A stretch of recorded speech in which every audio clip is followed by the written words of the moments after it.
Vi skal nu til at se på en virksomheds interne analyse. Den interne analyse har fokus rettet mod forhold i selve virksomheden. Det drejer sig f.eks. om, hvad virksomheden hidtil har gjort, hvilke aktiviteter virksomheden udfører for øjeblikket, og hvordan virksomhedens organisation er skruet sammen.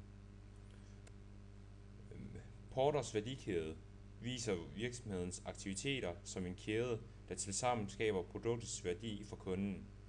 Værdikæden er designet til produktionsvirksomheder, og den indeholder i sin oprindelige form i alt 9 forskellige aktiviteter. De 9 aktiviteter, der indgår i Porters værdikæde, opdeles i primære aktiviteter og støtteaktiviteter. De primære aktiviteter vedrører selve produktet. Det er normalt disse aktiviteter, der skaber produktet, og som tilfører det værdi, efterhånden som det passerer igennem kæden. De primære aktiviteter omfatter indgående logistik, produktion, udgående logistik, marketing og salg, samt service efter salg.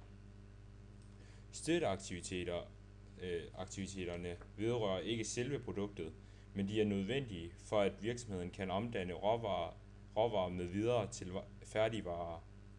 Støtteaktiviteter omfatter virksomhedens infrastruktur, de menneskelige ressourcer, produkt- og teknologiudvikling og indkøb og forsyninger.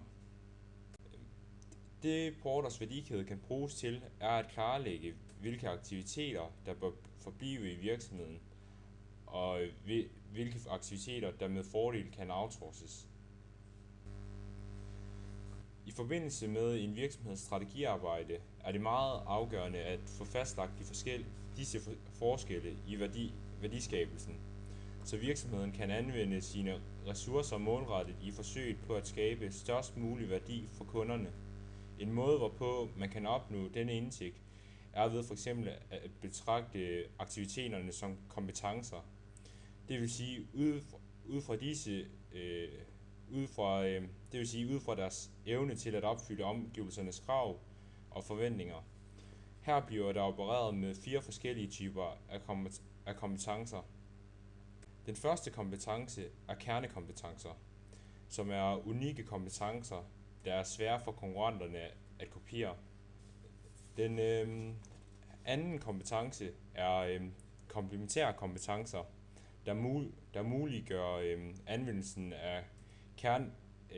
muliggør og støtter anvendelsen af kernekompetencer. For eksempel kan en virksomheds IT-kompetence være en komplementær kompetence for en innovativ virksomhed. For det at udvikle nye produkter er dens kernekompetence. IT-kompetencen støtter altså her produkt- og teknologiudviklingen. Den tredje kompetencetype er støttekompetencer. De er mindre vigtige kompetencer, men som har hovedfunktion at understøtte de kompetencer, der findes i virksomheden.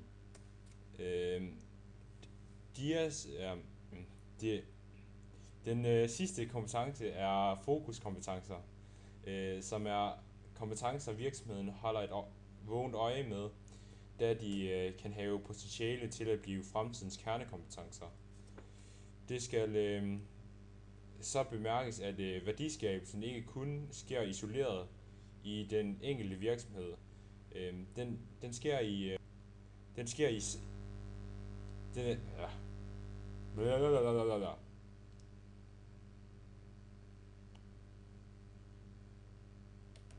Den tager vi lige igen, ikke? Det skal så bemærkes, at værdiskabelsen ikke kun sker isoleret i den enkelte virksomhed.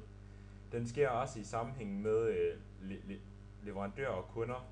Når man indtager værdikæden for hver disse virksomheder, taler man om, at der eksisterer et netværk af værdikæder, som også kaldes for en forsyningskæde. Dette er så en forsyningskæde. Det var det, jeg havde at fortælle om virksomhedens interne analyse. Jeg håber, at I kunne bruge det til noget. Godt. Hej hej.